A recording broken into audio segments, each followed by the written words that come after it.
Oh, yeah. I bid you all good morning, good evening, and good night, wherever you'll be watching this transmission.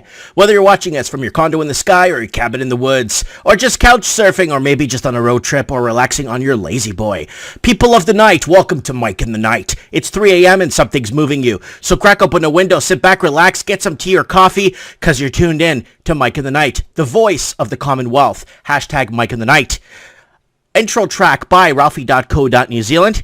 And man, do we have a guest and a half? I think the thimble gives it away. It's the Alaskan Prepper. He's going to be here in a few seconds. He's waiting in the green room right now and he's having Pepsi. In the green room, we have the Alaska Prepper. The Alaska Prepper channel tries to empower the average person to be awakened to the need of preparing, I can't see with anything with these glasses on, for anything. The main point is to provide viewers with content that showcase the reality that prepping can be done on any budget. It also attempts to provide entertaining facts that are derived from news articles and opinionated ideas. Thank you for joining me on this adventure of reaching and teaching and repeating the cycle until everyone is awake. Many blessings to you and your family. All right, let's get a round of applause here. Oh, yeah, to the Alaskan Prepper who is here on Mike in the Night. There he is. Oh, man, you look so good, buddy. All right, you're live. ¿Cómo estás? Oh, great, man. Thank you for having me. That was probably one of the best introductions I've had since doing interviews. Oh, well, it's so good to have you on, man. I even had people calling me from calling my store from the United States asking if you're really coming on for real, and I'm like, yeah, why would I put a thimble of you on my Mike of the Night? I was like, yeah, he's coming on. He's like, holy crap, I watch his channel all the time. And I'm like, yeah. He's like, two of my YouTubers today are going to be together. It's like, holy crap. So it's good to have you on. And your channel is incredible. Guys, I'm going to give you the plug for his channel in a few seconds here for you guys to subscribe. And you have a second channel. Tell us about that second channel. I do. I have a second channel. It's called Alaska Prepper News. It was sitting dormant for a while, and I decided to go ahead and relaunch it because I really like talking about the economy and the financial status of the country and the world, along with, gold, silver, cryptos, all that kind of stuff. So I figured that I would have that content on that channel. That way people that were interested in that can just go to that channel and check out what I have to say. My goal in that channel as well is to wake people up to the need that they need to understand the financial system by which we are governed and the economy in which we live and how we can protect ourselves from the government's malfeasance of inflating the money supply and pretty much stealing everyone's wealth. Mm-hmm. It's been a problem since pretty much after World War I. When the Federal Reserve Act was passed by President Woodrow Wilson. And I remember reading an article that when he was on his deathbed, he actually said that I sold out the American public. Yep, and sure did. Yeah, and it takes time. It's like the Roman Empire. The Roman Empire took several hundred years for it to fall, right? And I don't think we will see the fall of the American Empire in our lifetime, but it will eventually get there. It takes time. It bleeds. It bleeds, right? So, I don't think that the United States will change, like revolution and stuff like that, but we will have another economic collapse that will be equal to, if not worse, than that of the Great Depression. Yes. And that's why I feel it's important for people to understand how they can protect themselves. However, before they can understand how they can protect themselves, they first have to understand the system that is pretty much robbing us of our wealth. Right.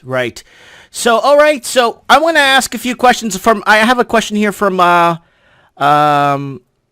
prepping, a video I saw the other day of yours. And you mentioned something that kind of put me back into perspective with reality when you said that food costs are going to go up. That's the inevitable. Okay. But you also threw in the minimum wage is going to kind of catch up with the cost of food so people don't starve.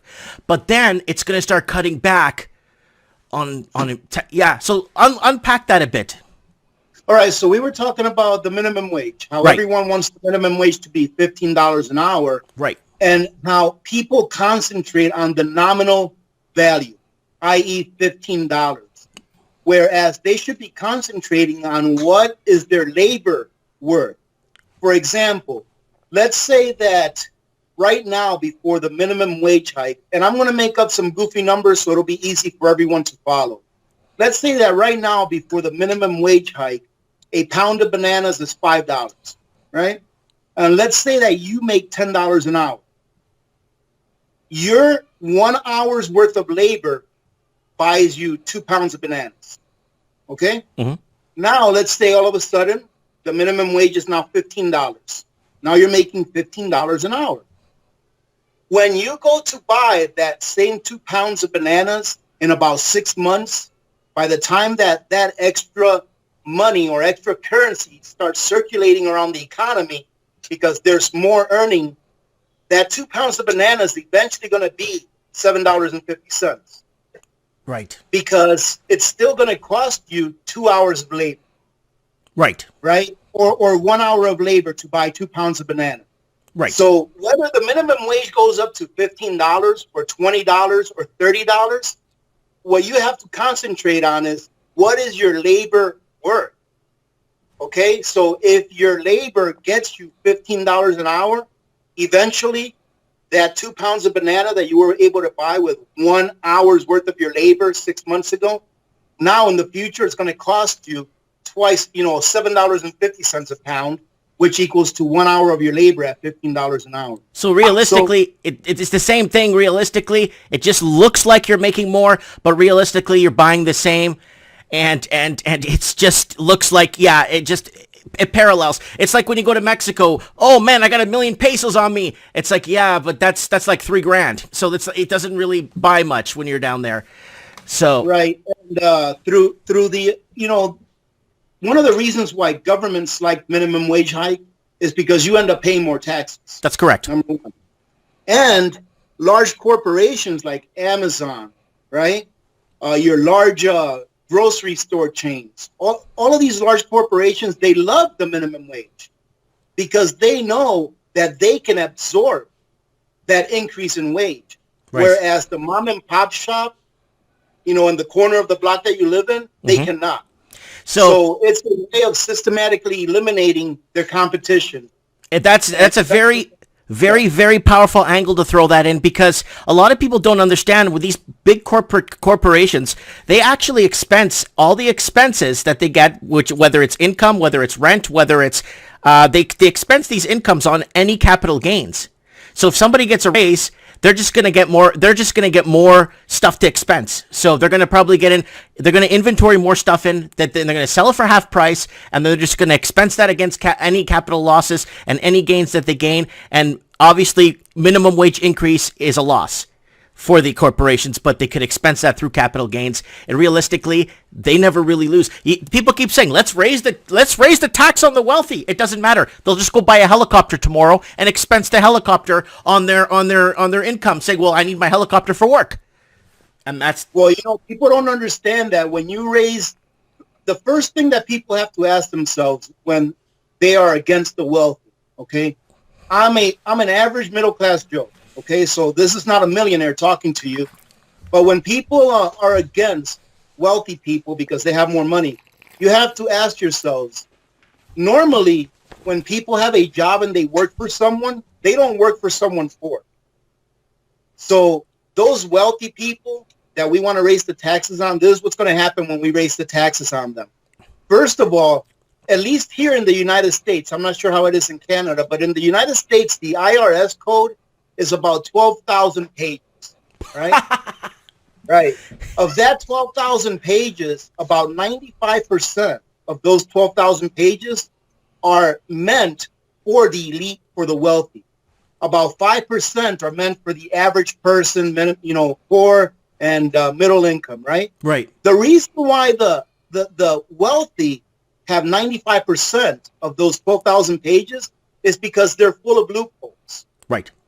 Right. Whereas the average worker doesn't have very many loopholes where he or she can, save money on taxes. Right. So it's skewed towards the corporations, national corporations, the wealthy, the elite, whereas the small guy, you and I, we have less loopholes that we can, we're paying less taxes.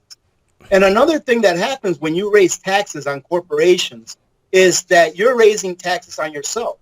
Because let me ask you a question. Let's say you owned a business and you sold flip-flops, right, for $1 a piece. And all of a sudden, the government raised your taxes from 10% to 20%. Are you still going to be selling those flip-flops for $1 a piece? Well, no, you're going to have to raise the price to $1.50 or $1.25. Exactly. So you're raising prices on yourself when you overtax the large corporations. And in addition to that, you are promoting less employment.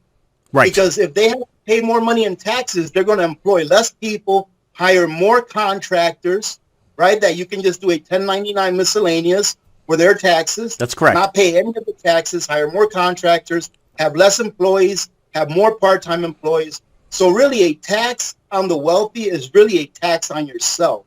The better off that, businesses are as far as paying taxes, the more that they can invest on capital. The more capital they can invest on equipment, on training, on personnel, on hiring. So the more money that would actually get back into the economy. Right. So yeah, the tax thing is really something that people need to understand because, when you tax the wealthy, what happens when there's no more wealthy people to tax? Right. They're going to find a secluded place in Costa Rica, and that's it. Sure. Like I said, here in the U.S., I think I might remember these statistics correctly, but I do believe that I think it's like 40% of like 70% of the taxes in the U.S. are paid by wealthy people. That's correct. So how much more do you want to disencourage businesses from opening up? How much more do you want to encourage businesses from taking their business overseas? Right. To China, to the Philippines, to Vietnam, to these places where they don't have to pay that many taxes. That's what we're doing. We're encouraging them to leave, and we're disencouraging them to hire and to invest back into our own country. Your previous administration worked very hard to try and get businesses back in the lower 48, and he encouraged a lot of the steel mills in Philadelphia. He worked very hard bringing a lot of automotive back into the lower 48. To get middle-class families back on the job, right? It kind of reminds me of the Reagan administration when he said, buy a car from your brother so you can keep him employed, right? And that actually worked for a good while because Detroit was just almost like a resurgence of Detroit back in the early 80s that lasted into the very early 2000s where it started to fall apart again. And we know what happened there.